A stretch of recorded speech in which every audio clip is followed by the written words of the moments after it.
السلام عليكم، عاملين ايه؟ يا رب تكونوا بخير وبصحة وسعادة. فيديو جديد وحلقة جديدة هنعرف فيها ازاي لو قابلنا اي تصميم نبدأ ان احنا نحلل التصميم ده ونعرف ايه التريكات اللي موجودة فيه. وقبل ما نخش في الموضوع حابب اقول لك حاجة مهمة جدا. امتى مصمم الجرافيك بيعرف ان هو وصل لمرحلة كويسة جدا او ان هو بقى شخص بروفيشنال خلاص؟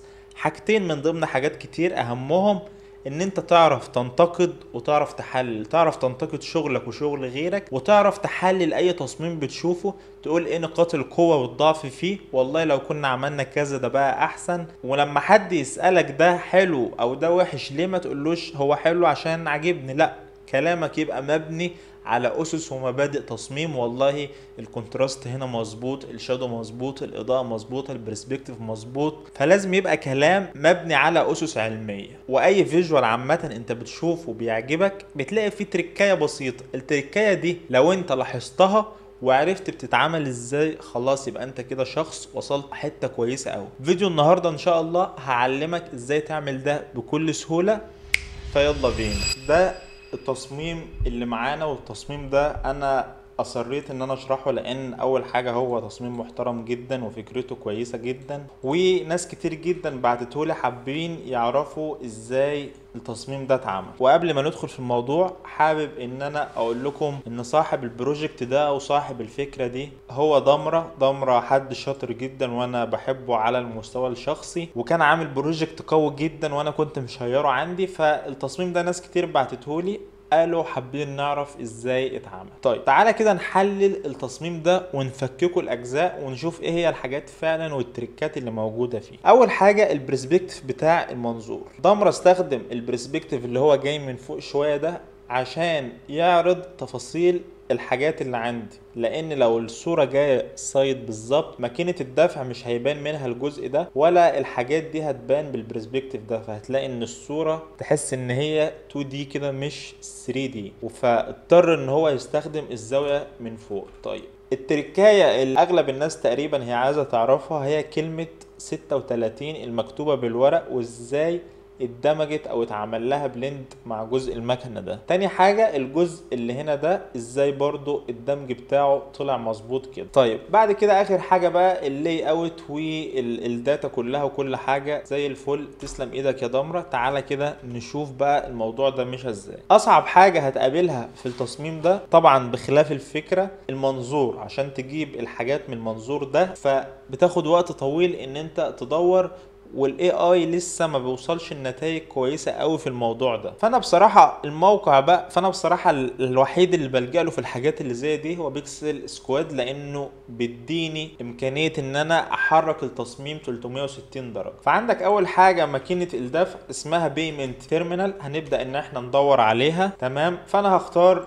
اول واحدة دي وهبدأ ان انا اظبط المنظور بتاعها. فانا هاخد المنظور ده عشان يبين لي الاجزاء بالتفاصيل بتاعت زراير المكنة واعرف ادمج معاها الجزء اللي هو هنا ده. طيب الجزء اللي هو السير بتاع المطارات بتاع الشنط ده انا مش عارف اجيبه اوصل له ازاي. قلت لك حل من الاتنين، يا تاخد الجزء ده تبحث بيه على شات جي بي تي وتقول له محتاج اعرف اسم السير اللي الشنط بتمشي عليه في المطارات اسمه ايه فهيديهولك، يا اما هندخل على بيكسل سكواد وهنكتب بشكل عام الحاجه اللي انا بدور عليها. يعني هكتب ايربورت وهو هيجيب لك كل حاجه ليها علاقه بالايربورت، فهتبدا تنزل لحد ما هتلاقي مثلا دي قريبه منها، دي تقريبا نفس الفكره اللي احنا بندور عليها. فنخش نشوف اسمها ايه. اسمها اكس. بص اول ما فتحتها هتلاقي الحاجات التانية جنبها اهي. فتعالى مثلا نضغط على دي هلاقي ان اسمها ايه، فهلاقي ان اسمها لاجج سكانر. فهتاخدها بقى تسيرش عنها هتلاقي هيجيب لك كل الاستوكات اللي لها علاقة بالموضوع ده. فانا هاخد دي، فانا هختار دي وهبدأ ان انا احركها بالمنظور اللي يمشي مع منظور الماكينة الدفع. يعني انا اخترت المنظور ده فاعتقد ان الاتنين دول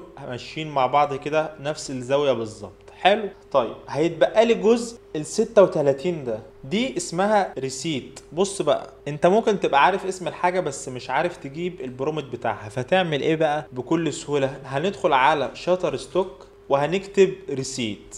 تمام، وهنيجي من هنا هنختار انه يجيب لي الصور بتاعة الاي اي، لان بنسبة 90% بيبقى فيها حاجات زي اللي انت عايزها في دماغك. طيب لما كتبت هنا بص كده اول صفحة عندي لقيت عندي الاستوكاية دي على شكل قلب، فنفس الفكرة انا عايز قلب وعايز اكتب رقم، بس البرومت هيبقى واحد بمجرد ان انت هتغير القلب تحط الرقم اللي انت عايزه. فهو هنا بيقول لك flying long receipt making the shape of heart، فهتاخد نفس الوصف ده وهنفتح image fx وهنشيل بقى في هيرت دي وهنكتب نمبر 36 وهنضغط على جنريت، وتعالى نشوف النتائج اللي هتطلع اهو. بص النتائج بدات اوصل اللي في دماغي، كل اللي انا هزوده بس هقول له ايه ايزوليتد عشان يجيبه لي على خلفيه ساده، ما يجيبليش بقى حاجات طايره ويحقق احلام. بص معايا كده تقريبا انت كده وصلت للي انت بتدور عليه بالظبط. طيب انا جبت الرقم، عندي الرقم اهو حلو، هخرج الرقم ازاي من المكنه؟ عشان بقى اخرجه من المكنه الجزء اللي مدموج ده هيتعمل ازاي؟ فده باختصار ان انت بقى هتاخد شويه استوكات للرقم انت عايزها عشان لو حبيت تدمج مع بعضه شكلها 3 دي الجزء اللي هنا ده جاي احسن، فتبدا تشوف اكتر. وهنغير البرومت ده، مش هقول له بقى ايزوليتد، هقول له انا عايز نفس الوصف ده مشكل رقم 36، وهقول له اوت اوف يكون خارج من بيمنت تيرمينال ماشين انا عايزه، وهقول له برده ايه ايزوليتد انا عايزه خارج من ماشين عقته هتبقى عامله ازاي. فهتيجي هتلاقي بص هتبدا برده دي مثلا كويسه قوي دي، فهتبدا انت تاخد الجزء ده وتدمجه مع ال 36 التانية. انا حملت مثلا لقيت دي عجبتني فقلت خلاص انا هاخد الكيرف اللي جاي عندي ده وهدمجه في ال 36 بتاعتي اللي هي دي. طيب انا كده حللت التصميم بتاعي وفصصته وعرفت كل التريكات اللي موجوده فيه. هتبدا تفتح بتاعك تمام وتحط لون الباك جراوند، خلينا نحط نفس اللون عشان ننجز. وهبدا اسحب الاستوكايه بتاعتي دي احطها، وهسحب الاستوكايه التانية دي احطها. بص بمجرد ما تكبر ده تكبره كده وتعالى نمسح الجزء اللي هنا ده هلاقيها ايه مظبوطه معايا نفس الزاويه. طيب انت ممكن تخليها ان هي تبقى داخله في الجزء بتاع الورق ده كده، ممكن تعملها زي ما ضمر عملها. طبعا انا مش بقول لك تعملها ان انت تقلد التصميم، بس انا بقول لك يعني ايه الافكار اللي كان ممكن نوصل لها. هو هنا دمج الجزء ده كله، انا هنا هاخد الجزء بتاع السير ده بس احطه في ان هو يبقى خارج من المكنه من هنا. طب ينفع تعمل زي اللي هو عملها؟ ينفع تعملها في ان انت هتاخد عندك الشباك بتاع الشنط ده وتمسح الباقي كله انت مش عايزه، هتبدا تصغرها كده وتنزلها وتبدا ان انت تسيح ده بطريقه معينه، او ان انت تاخدها بالفريم الاسود ده وتحط ده على ده، ايا كان طريقه الدمج اللي انت حابب تعملها، بس انا هخليها احسن. تمام. طيب هبدا بقى امسح الجزء بتاع الشادو ده واظبط برضو الشادو اللي عندي ده بالشكل ده. تمام. وهعمل ماسك على اللاير دي، اختار البراش السوداء ابدا اغمق ده اكتر عشان اديله عمق ان هو فعلا داخل. بص كده قبل كده بعد، فانا اكدت ان دي داخله هنا. هتبدا اصغرهم شويه. لو حابب ان انت تغير لون دي فهتعمل هيو وتخليه كلارايز وتعملها ماسك. بعد كده هتبدا تختار نفس اللون اللي انت عايزه وليكن مثلا اللون ده، وهتبدا ان انت ايه تحدد الجزء بتاع الزراير تشيل منه الماسك وتسيبه بالوانه عشان تبقى واضحه ان هي دي ماكينه دفع، برضو ما تبقاش مونوكروماتيك قوي كده. هتبدا تمسح ايه الزراير اللي عندك دي. انا هسيبها مش هغير لونها وهديها بس كلر بالانس خفيف خالص. طيب هنيجي بقى في الجزء اللي بعد كده وهو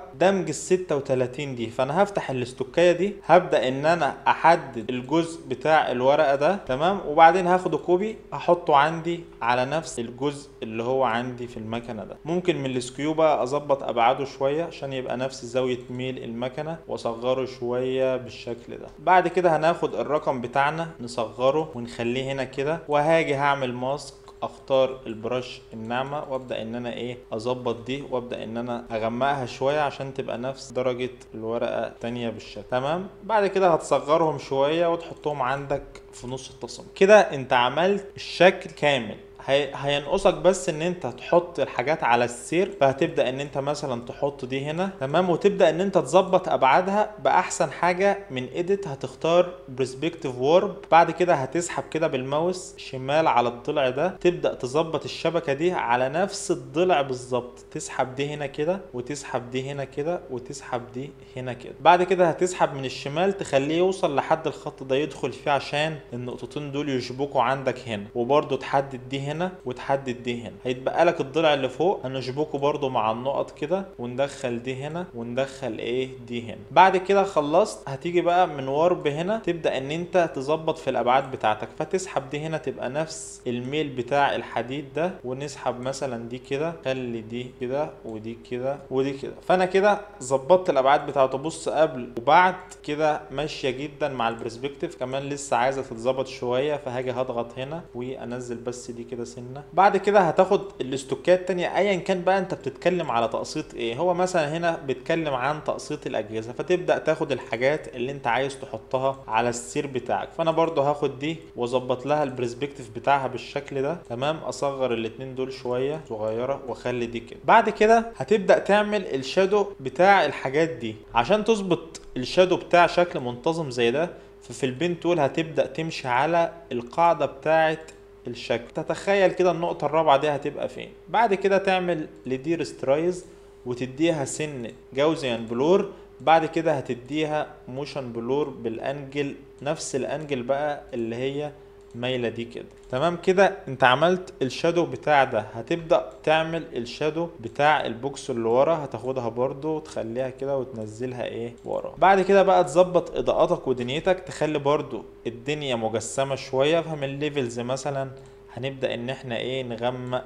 الجزء اللي هنا ده. بعد ما تخلص هتيجي هتدي بقى color balance للحاجات دي كلها رايح ناحية البينك كده شوية.